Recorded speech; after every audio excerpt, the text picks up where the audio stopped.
Hola muchachos, buenas, ¿cómo están? Vamos a hablarles un poco de la vascularización de la pelvis.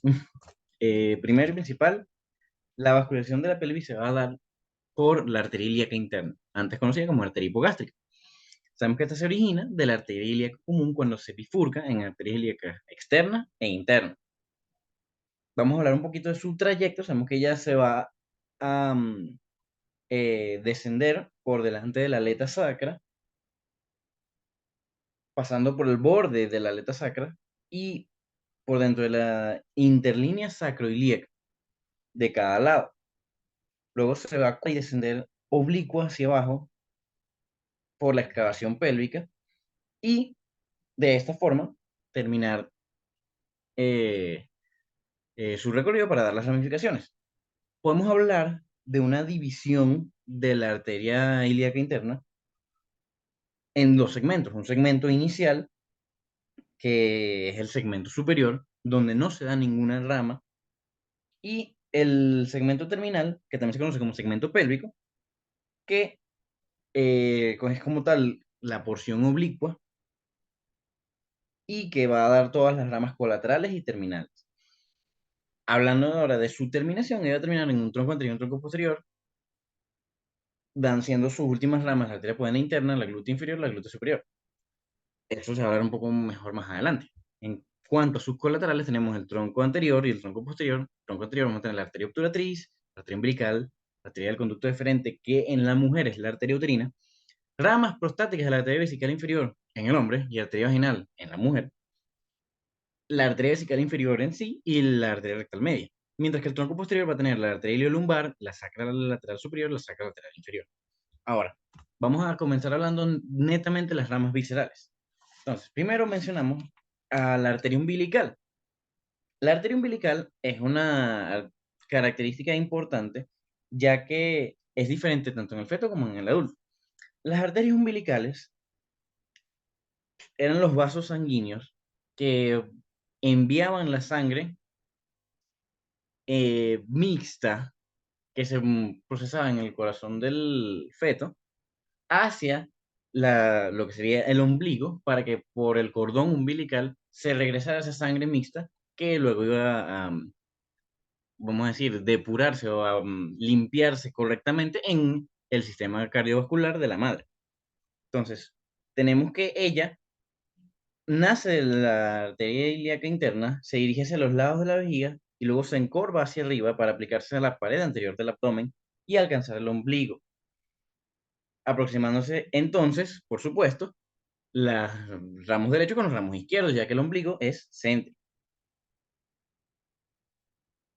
Como les comenté, ellos salen de la cavidad abdominal, pasan a lo largo del cordón umbilical y se ramifican en la placenta. Ahora, en el adulto, técnicamente después del nacimiento, se interrumpe la circulación umbilical tanto por el diferencial de presiones generados por la circulación sanguínea, como por la ligadura y sección del cordón umbilical, además de la pérdida de la función del mismo. Entonces, la arteria umbilical se transforma en un cordón fibroso, que se extiende entonces desde la arteria ilíaca interna hacia el ombligo. Ahora, esto es lo que conocemos nosotros como los ligamentos umbilicales mediales o el remanente de la arteria umbilical. Sin embargo, la porción posterior de la arteria umbilical permanece permeable, ya que esta porción posterior, que conocemos como la arteria umbilical del adulto, eh, va a dirigirse hacia lateral y hacia superior de las caras de la vejiga y da las ramas o las arterias vesicales superiores. Ahora, vamos a hablar de la vesical inferior, que nace de la cara anterior de la ilíaca interna, se dirige oblicuamente hacia abajo y hacia afuera, y hacia adelante y hacia adentro. Se va a ramificar en la pared posterior inferior de la vejiga. Ahora, en el hombre va a proporcionar ramas seminales y prostáticas. Las principales ramas que va a dar son las prostáticas y ciertas ramas hacia las vesículas seminales. Y ramas vaginales y uterinas en la mujer. Sin embargo, en la mujer tenemos que la vagina y el útero van a tener también irrigación por otras arterias. Ahora, la arteria del conducto deferente eh, se dirige hacia adelante, hacia abajo y hacia adentro, y se va a distribuir en la vesícula seminal y la pared posterior inferior de la vejiga, también dando eh, ramas vesiculares y ramas diferenciales. La rama diferencial, también conocida como arteria diferencial propiamente dicha, em, se aborda el conducto deferente en dos ramas que van a seguir el trayecto del conducto deferente hasta el epididymo y donde se puede anastomosar con ramificaciones de la arteria espermática. Ahora, la arteria uterina, que sería la equivalente a la del conducto deferente en sí, hablando de nacimientos de las arterias eh, y las diferencias entre hombre y mujer, la arteria uterina es una arteria muy rica en cuanto a sus ramas colaterales, su trayecto y sus variedades. Sabemos que ella se dirige en sentido oblicuo hacia abajo y hacia adelante, se queda, inicialmente sigue la pared lateral de la pelvis y luego abandona la pared para irse transversalmente hacia adentro y alcanza el borde del útero, ¿no? Aquí podemos ver cómo en la entrada de la arteria uterina hacia el útero es horizontal, transversal. En esta imagen, de hecho, podemos ver su íntima relación con el uréter. El uréter es un caballero que deja pasar a la arteria uterina, como lo describe el doctor Luis Rodríguez. Em, Cuando llega al borde del útero, forma una curvatura que se conoce como callado de la uterina y desciende hasta la base del útero donde termina. Ahora, em, vamos a tener que ya tiene muchas ramas colaterales, como tiene ramas peritoneales. Recordemos que el peritoneo se va a desdoblar sobre la cara superior del útero y también por ende de las trompas de falopio y de los ovarios, por lo que tenemos ramas peritoneales, hay ramas ureterales por las relaciones íntimas que tienen, tenemos ramas vesicovaginales, vaginales, cérvico-vaginales, conocida netamente como la arteria cérvico-vaginal, y ramas del cuerpo y el cuello.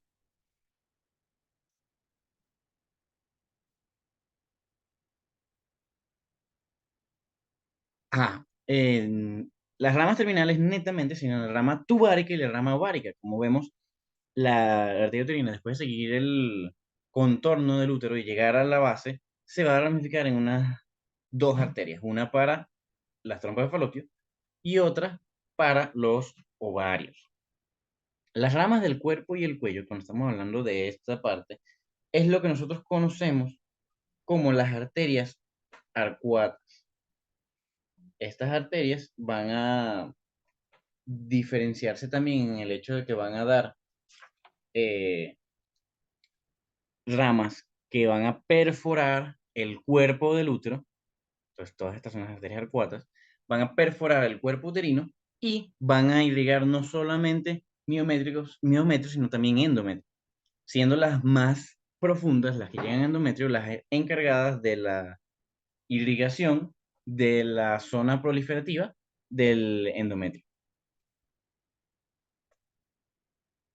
Ajá. Ajá.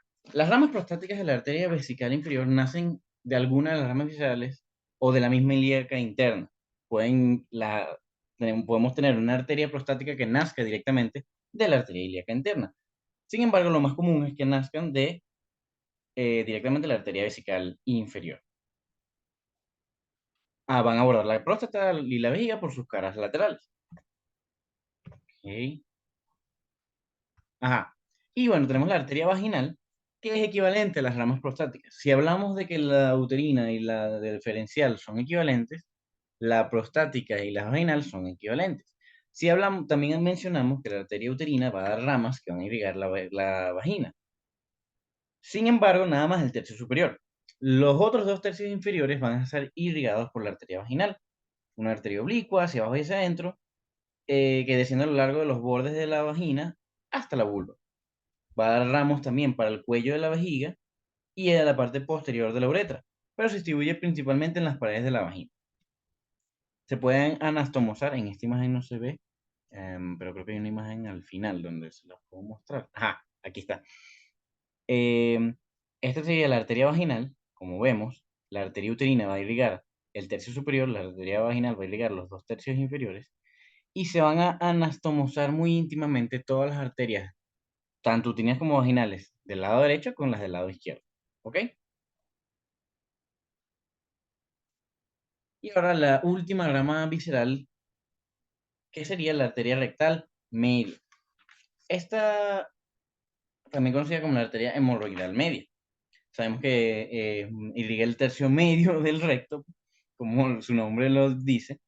eh, Se dirige hacia abajo y hacia adentro por la porción media del recto y se anastomosan con ramas de la arteria hemorroidal superior, que es rama de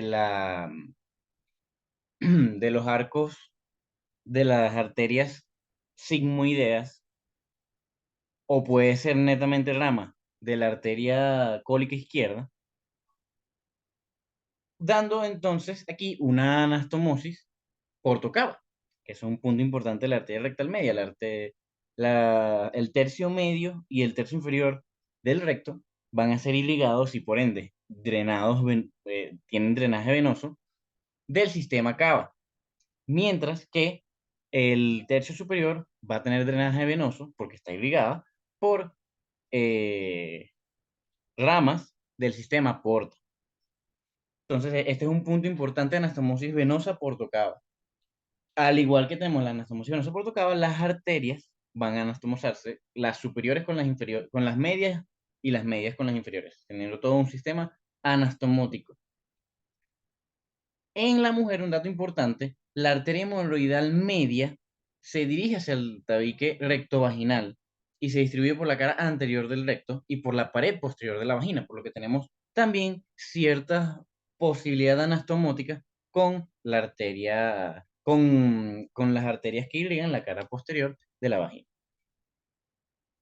Y bueno, muchachos, el resto de las ramas parietales se las van a comentar José, hasta que llegamos con las ramas viscerales.